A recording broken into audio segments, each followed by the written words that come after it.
이 문제는 1차원 운동을 하고 있는 물체이고 또 등가속도 운동에 대한 것을 묻고 있습니다. X축 위를 움직이는 입자가 있는데 시간에 따라서 다음과 같이 위치가 변하는, 즉 시간에 대한 위치의 함수가 주어져 있는 그런 문제가 되겠습니다. 다만 A와 B가 정확한 값으로 표현되어 있지 않은데요. 문제를 보면서 상황에 맞춰서 각각의 물리량을 계산해 보겠습니다. 우선 첫 번째 문제는 A와 B의 차원을 묻고 있습니다. 보통 이제 차원은 그러니까 단위하고 밀접한 관련이 있는데요. 등호로 연결된 식이 있을 때 왼쪽과 그리고 오른쪽에 있는 각 항들은 모두 같은 단위를 가져야만, 같은 차원을 가져야만 이 식이 성립할 수 있겠죠. 즉 다시 말해서 이 식에서 x의 차원은 길이 차원에 해당이 됩니다. 지금 위치에 대한 이야기를 하고 있기 때문에 x는 길이 L 차원이 될 거고요. 또 오른쪽에 있는 항인 AT 제곱 그리고 BT 3승, 이 항들도 전부 길이 차원을 가져야 이 등식이 제대로 성립한다라고 볼 수 있습니다. 자, 그럼 A의 차원을 계산해 볼까요? 우선 AT 제곱의 차원이 L 차원이라는 걸 알고 있고, 여기서 A의 차원과 T의 차원을 곱한 것이 곧 L이 되는데, A의 차원 곱하기 시간의 제곱, 즉 라지 t의 제곱이 L 차원이라는 뜻이죠. 따라서 A의 차원은 LT-2승 차원을 가지면 되겠습니다. 같은 방식으로 B에 대한 차원도 계산을 해볼 수 있겠는데요. B 곱하기 T 3승이 이 식에서 L 차원이 되어야 하니까 B의 차원은 L 곱하기 T의 마이너스 3승이 되면 되겠습니다. 두 번째 문제는 A와 B의 값을 주어졌습니다.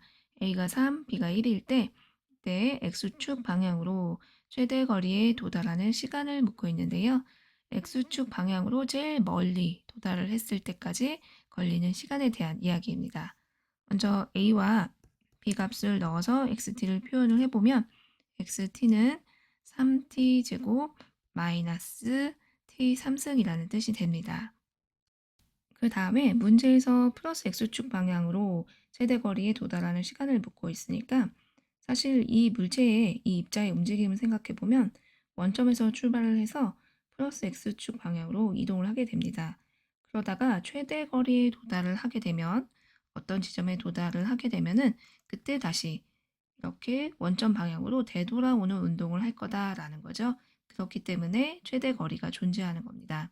자, 이렇게 물체의 입자의 방향이 바뀌려면, 입자의 운동 방향이 바뀌려면 이 최대 지점에 도달을 했을 때 이때의 속도는 0이 되어야 할 겁니다. 그래야 뭐 예를 들어 플러스 속도를 가지다가 마이너스 속도로 바뀌게 된다라는 뜻이 될 테니까 최대 거리에 도달했을 때 V는 0이 돼줘야 합니다.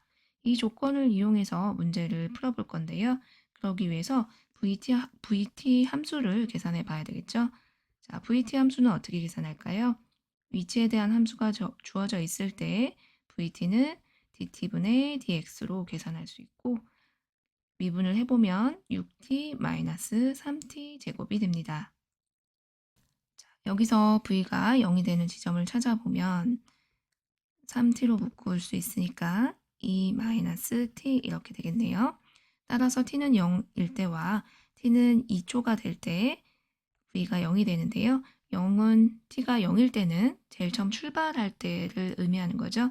지금 그 부분을 찾고 있는 게 아니니까 t는 2초일 때 v가 0이 되어서 방향 바꿔 운동을 하게 된다라는 것을 알 수 있습니다. 다음으로 세 번째 문제를 풀어볼 건데, 이 세 번째 문제는 t가 4초까지 움직인 거리가 얼마인지 묻고 있습니다. 자, 4초까지 총 움직인 거리를 계산하기 위해서 이 1차원 운동이지만 이 입자는 운동의 방향이 바뀌는 문제이기 때문에 어떤 식으로 움직였는가를 조금 더 분석해 보겠습니다. 우선 제일 플러스 x 방향으로 제일 멀리 갔을 때 위치를 좀 살펴보면, 즉 시간이 2초일 때 x의 위치를 살펴보면 x에다가 xt에 t는 2를 대입해 주면 되겠죠. 그러면 대입을 해주면 12-8이어서 4m가 됩니다. 자, 4m까지 갔다가 이제 되돌아올 건데요. 그림으로 간단하게 표현을 해보면 원점에서 출발을 합니다. 시간이 0일 때 x는 0이기 때문에 원점에서 출발을 해서 4m가 되는 지점까지 쭉 이동을 하게 됩니다. 자, 이때까지 걸린 시간은 총 2초가 걸렸고, 그리고 나서 이 입자는 다시 반대 방향으로 되돌아오는 운동을 시작하는데요. 총 걸린 시간이 4초일 때까지 움직인 거리를 찾고 있으니까 4초일 때 이 입자의 위치를 한번 알아볼까요? 그러면 시간에다 4를 대입하면 되니까 48 마이너스 64니까 마이너스 16m가 되네요. 즉 4초가 지난 후에 이 입자는 이렇게 쭉 왼쪽으로 이동을 하다가 마이너스 16이 되는 지점까지 쭉 이동을 하게 된다라는 겁니다. 자, 그러면 이 입자의 총 이동 거리, 움직인 거리는 어떻게 될까요? 자, 2초 동안, 처음 2초 동안은 오른쪽으로 4m 갔고, 자, 그 다음에 원점까지 다시 되돌아오는데 똑같이 4m가 필요하죠. 4초 뒤에는 마이너스 16인 위치에 있기 때문에 원점에서부터 16m를 더 이동한 곳에 이 물체가, 입자가 위치하고 있습니다. 따라서 총 이동한 거리는 24m가 됩니다. 그림에서 다시 한번 이야기를 해보면 이 물체는 원점에서 출발해서 4m 오른쪽, 다시 4m로 원점으로 되돌아온 뒤에 16m, 마이너스 16m가 되는 지점까지 이동을 했다. 그래서 총 이동한 거리가 24m가 된다라는 것을 알 수 있겠고요. 변위로 이야기를 해볼까요? 변위라는 것은 우리가 델타 x를 묻는 거죠. 델타 x는 나중 위치에서 처음 위치를 뺀 건데요.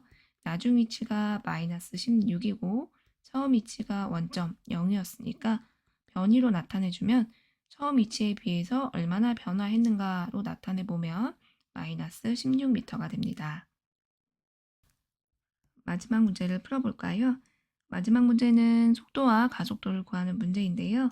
vt가 6t-3t 제곱이었고 따라서 여기에다가 V4, 시간이 4초일 때의 속도니까 V4를 계산해주면 24 마이너스 48이어서 마이너스 24 미터 퍼 세크가 되는 것을 알 수 있습니다.